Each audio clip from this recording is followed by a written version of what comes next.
again, friends. It's Mrs. Kennedy. I have another book for us. This week we're going to read The Kissing Hand. We spent a lot of time this week talking about this book. In this book is a little raccoon who's going to school for the very first time. So we could really relate to this and all of the different emotions that Chester feels throughout the story. And when he gets very scared about school, he and his mom come up with a really sweet, special way to stay connected while he's gone. I hope you like it. The Kissing Hand by Audrey Penn. Chester Raccoon stood at the edge of the forest and cried. "I don't want to go to school," he told his mother. "I want to stay home with you. I want to play with my friends and play with my toys and read my books and swing on my swing. Please, may I stay home with you?" Mrs. Raccoon took Chester by the hand and nuzzled him on the ear.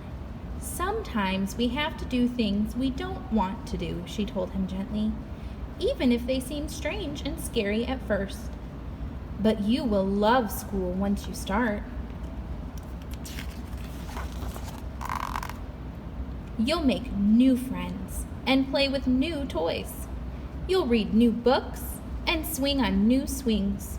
Besides," she added, "I know a wonderful secret that will make your nights at school seem as warm and cozy as your days at home." Chester wiped away his tears and looked interested. "A secret? What kind of secret?" "Oh, it's a very old secret," said Mrs. Raccoon. "I learned it from my mother, and she learned it from hers. It's called the Kissing Hand." "The Kissing Hand?" asked Chester. "What's that?" "I'll show you." Mrs. Raccoon took Chester's hand and spread open his tiny fingers into a fan. Leaning forward, she kissed Chester right in the middle of his palm. Chester felt his mother's kiss rush from his hand, up his arm, and into his heart. Even his silky black mask tingled with a special warmth. Mrs. Raccoon smiled. "Now," she told Chester, "whenever you feel lonely and you need a little loving from home, press your hand to your cheek and think, 'Mommy loves you, Mommy loves you,' and that very kiss will jump to your face and fill you with toasty, warm thoughts."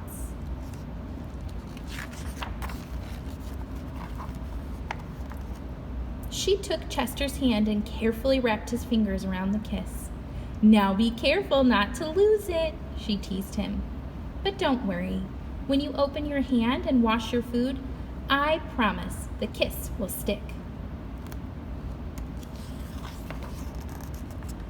Chester loved his kissing hand. Now he knew his mother's love would go with him wherever he went, even to school.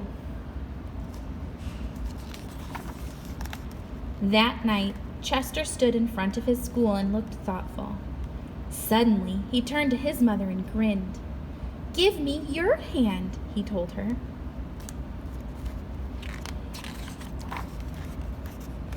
Chester took his mother's hand in his own and unfolded her large, familiar fingers into a fan.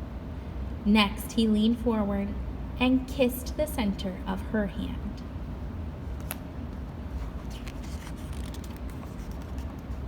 "Now you have a kissing hand too," he told her, and with a gentle goodbye and "I love you," Chester turned and danced away.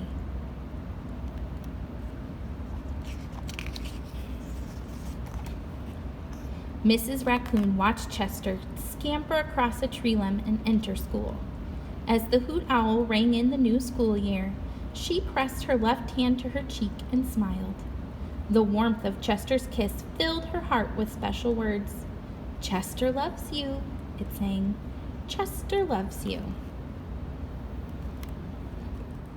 Okay, friends, we've heard this story several times this week. I want you to make sure that you take mom's hand or dad's hand or brother's hand and you give them a really special right in the middle so it can stay with them all day, and make sure they give you one back too. I'll see you Monday.